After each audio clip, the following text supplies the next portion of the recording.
Hola, tengan todos muy buenas tardes. Mi nombre es Susana Martínez y es todo un placer volver a grabar nuevamente este podcast llamado Entre Espinas y Flores. Como podrán ver, ha pasado muchísimo tiempo. Creo que el último podcast fue en febrero, si no me recuerdo, de este año. Y han sucedido muchas cosas. En la principal, hay un nuevo look. También hay una nueva imagen del programa. Quiero que este sea la segunda temporada porque vamos a meterle muchísimo al tema de los podcasts referentes a situaciones, a temáticas en específicos que siento yo que son bastante interesantes de explorar. La idea es siempre presentar un tema de calidad. Ahora bien, como sabemos, un podcast debe durar, cuando es una persona individual, 10 minutos para no aburrir a las masas. Pero siempre me extiendo mucho más. Entonces, hacer la meta que dure 15 minutos y si no que dure entre 15 y 17 minutos porque tampoco quiero aburrirlos. Ahora bien, hablado todo eso, es un gustazo estar aquí. Ya a estas alturas ya cumplí un año en terapia. Yay. Cumplí 22 años. Ha pasado 7 meses de la muerte de mi hermano, 8 de tener a mi perrita. Me encuentro muy bien. Estoy en una etapa en la cual hay un equilibrio, una unanimidad entre lo que siento, lo que pienso, lo que quiero, mis prioridades, mi vida.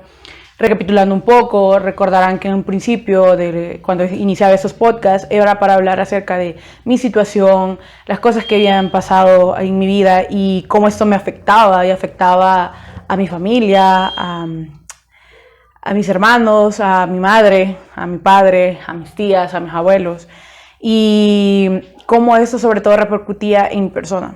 Así que bueno, estos minutos de introducción, ahora ya pasado todo eso, sí, quiero entrar en detalle del tema que vamos a hablar el día de hoy.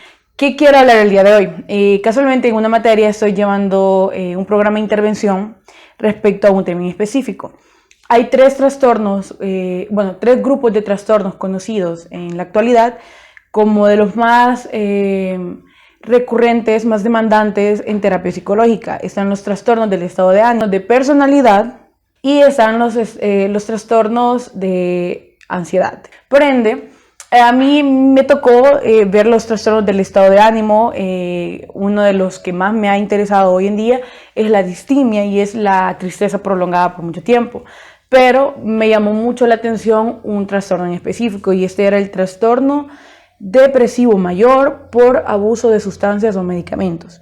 Y ustedes dirán, ¿qué es esto? ¿Qué? Bueno, pues para ello en la investigación se llegó a la conclusión de que algunas sustancias o medicamentos, y cabe recalcar sustancias, ¿a qué me refiero? Alcohol, marihuana, todos los cannabinoides, así se les dice, a los opioides, fármacos, y algo que está muy normalizado, y me van a perdonar amigos, conocidos, compañeros que yo conozco, que yo tengo en mi círculo social, consumen marihuana. Y aquí y en China es una droga, es algo que produce una sensación en tu cerebro a través de represión de inmunodepresores. Es decir, la sensación que sienten al consumir marihuana.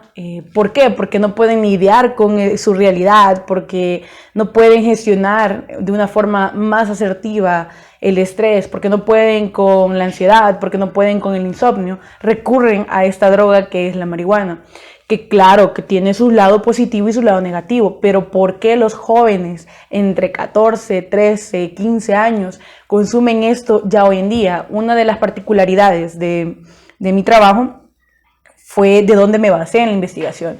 Y esto fue en la 4ª encuesta nacional sobre el consumo de sustancias psicoactivas en la población escolar de El Salvador en el año del 2018. ¿Esto qué quiere decir?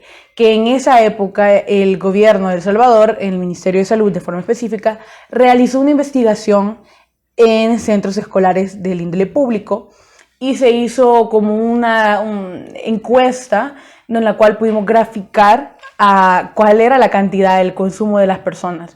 Por eso en mi investigación se designó que los destinatarios iban a ser jóvenes y adolescentes, porque aquí entraban en razón muchas cosas. Principalmente, algo que quiero que quede muy claro es que cuando hablamos de psicología, de analizar un caso, de analizar una situación, tenemos que ver el contexto. O sea, somos psicólogos y por ende el modelo con el que nosotros siempre vamos a trabajar es el modelo biopsicosocial. O sea, hay factores biológicos, hay factores psicológicos, pero hay factores sociales. Y algo que destaca mucho es que estamos hablando de escuelas públicas, en cantones, en caseríos, en pueblos, en ciudades marginales, lo cual permite que exista una alza al riesgo de que esas personas tengan un contacto temprano con un estupefaciente que podría ser la marihuana, que su costo, la verdad, yo no sé mucho, yo no consumo, yo no compro, pero sí he escuchado que le llaman tachas, que hagámosle para una tacha, y una tacha de $2. Entonces,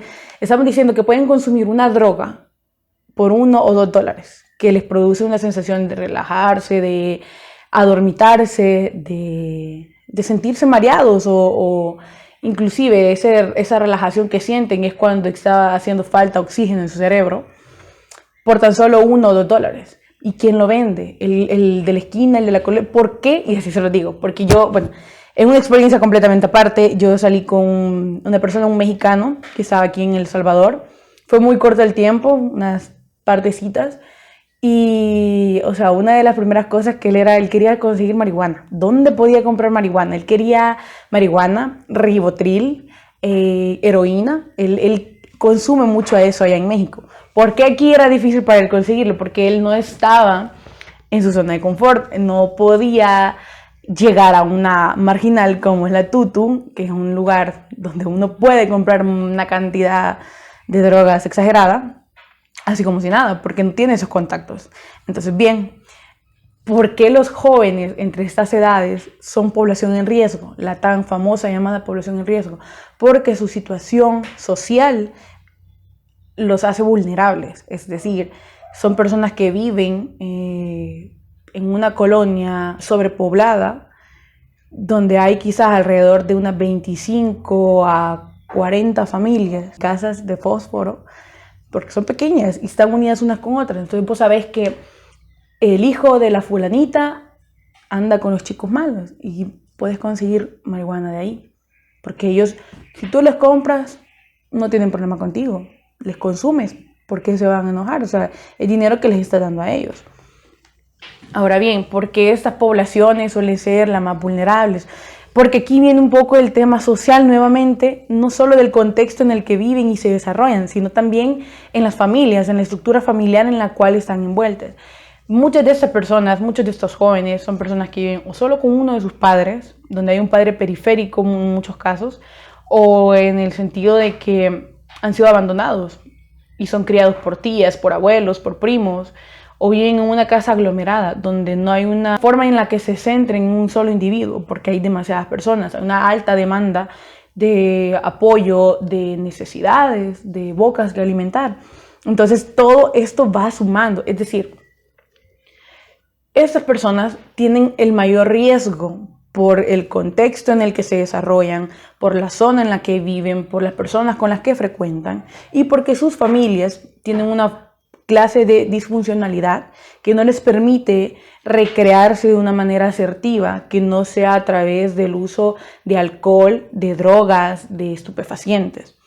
Entonces, recapitulando un poco, ustedes me podrán decir, pero también hay jóvenes con dinero que consumen esto. Sí, porque si bien esas personas también viven en un contexto familiar que posiblemente no es el adecuado, que por más que tengan las comodidades económicas, realmente a nivel personal, y aquí ya no es social, a nivel personal, esas personas no están cómodas o a gusto consigo mismas y exploran estas nuevas experiencias que son las drogas. El cigarro es un tema súper importante e interesante de tratar.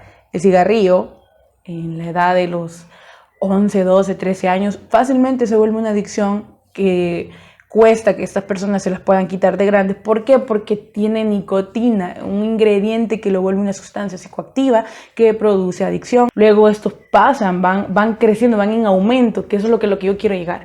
Que esto va incrementándose. Empezás con un cigarro, empezás con una cerveza, luego subís a marihuana, después probas la coca, después fumas la piedra, después te inyectas heroína, después haces mezcla de esto. Has sentido la mezcla de estos productos, de estos estupefacientes, y haces mezclas locas y al final empiezan las adicciones. Entonces, voy a leerles un pedazo de la investigación en la cual decía que la problemática del consumo de sustancias psicoactivas es una situación que actualmente se encuentra perjudicando a toda la población en general, pero tiene una mayor repercusión en la adolescencia, de que muchas de las adicciones empiezan en esta etapa, teniendo afectaciones a nivel social, personal y familiar en cada individuo que se ve inmerso en ello. Solo en el 2019 se registró en El Salvador un total de 14.065 personas atendidas por trastornos mentales y de comportamiento debido al uso de sustancias psicoactivas durante dicho año, siendo un 84% del total, o sea, del 100%, 11.757 casos por alcohol. Por uso múltiple de drogas, 413, y 280 por uso de cannabinoides. En un informe sobre la situación de las drogas de El Salvador, se registró que a nivel mundial el 5% de todas las muertes entre los jóvenes de entre 15 y 29 años son atribuibles al consumo de alcohol. Esto a nivel mundial.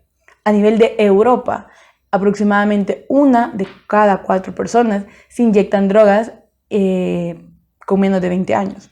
Y en América, la edad de inicio para esto son los 10 y los 14 años. El mayor consumo en adolescentes es el alcohol, el tabaco y la marihuana. La tasa de incidencia del uso de sustancias psicoactivas pasó del 138 al 146.000 por cada 100.000 habitantes, es decir, la relación de 7-1 de hombres y mujeres.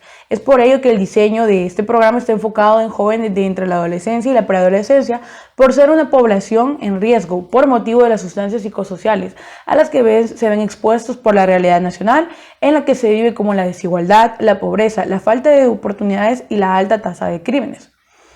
Entonces, ¿qué es el trastorno depresivo inducido por sustancias? Si bien se dice que los síntomas depresivos que afectan la esfera emocional, conductual y física de las personas, suele verse influido por el consumo de estas. El estado de ánimo deprimido, tristeza, sensación de vacío, junto con la pérdida de interés y satisfacción en las actividades, se desarrolla durante o poco después de haber tomado medicamentos o sustancias, sean sedantes, hipnóticos o ansiolíticos, fenilicitina, alcohol, inhalantes, cocaína o de la intoxicación o abstinencia de los mismos. Me puse un poco teórica en esa parte porque quería como hacer un pequeño contexto de cómo surge esto. Muy bien. El trastorno depresivo mayor inducido por sustancias hace referencia a que una droga puede crear una ineficiencia en tu cerebro de alguna producción puede ser de un neurotransmisor, de alguna hormona, algo por el estilo, y esto crea que haya un desequilibrio en el cuerpo, lo cual a nivel biológico produce las sensaciones de ansiedad, de depresión, sentimientos de vacío y de tristeza. O también en el caso cuando hay un consumo excesivo de este producto, que puede ser la marihuana, que pueda ser el alcohol, que pueda ser alguna clase de droga como la coca, lo que sucede es que cuando te abstenes, lo eliminas o lo erradicas de alguna forma de tu vida, tu cuerpo genera una resistencia a la abstinencia y esto genera, por ende, que exista el trastorno o de espacio que sea un trastorno depresivo o un trastorno de ansiedad por no consumir esa droga. Es decir, tú ya no quieres consumirla, estás a nivel racional, consciente que ya no quieres consumir más drogas. Pero tu cuerpo, que está acostumbrado, que tiene en su sistema a ciertos productos activos en su torrente sanguíneo, te lo está pidiendo y como no se lo das, se manifiesta de alguna forma y esto es a través de una depresión o de una ansiedad. ¿Qué les quiero comentar? A mí me parece realmente interesante y a la vez un poco triste porque, como les comentaba al principio, yo conozco muchas personas, amistades, compañeros, conocidos. Estas sustancias generan una falsa sensación de felicidad, de armonía, de paz. Y esto solo nos puede decir que son personas que no han sabido gestionar en algún momento de sus vidas la forma adecuada para tener una vida sana, una manifestación de sus emociones de forma adecuada, por lo cual consumen ese tipo de drogas. La típica que he escuchado casi que toda mi vida es que la marihuana para dormir. No, sí, es cierto.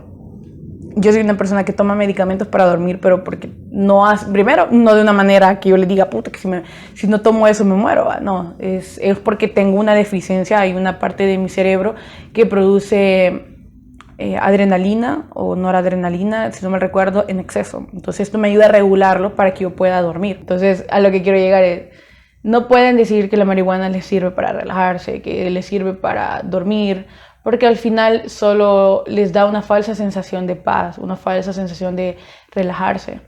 ¿Y qué les queda cuando todo eso se va? La misma. O sea, ¿qué pasa con las personas que se drogan o que toman en exceso? Tienen resaca. Y con la resaca recuerdan todo. Y ahí es donde puede entrar una confusión entre tener una resaca, una goma moral y tener un trastorno de ansiedad depresivo. O sea, hay ciertos criterios que tiene que cumplir la persona para que podamos decir que una sustancia le ha producido un estado depresivo o que una abstinencia le está produciendo un estado depresivo.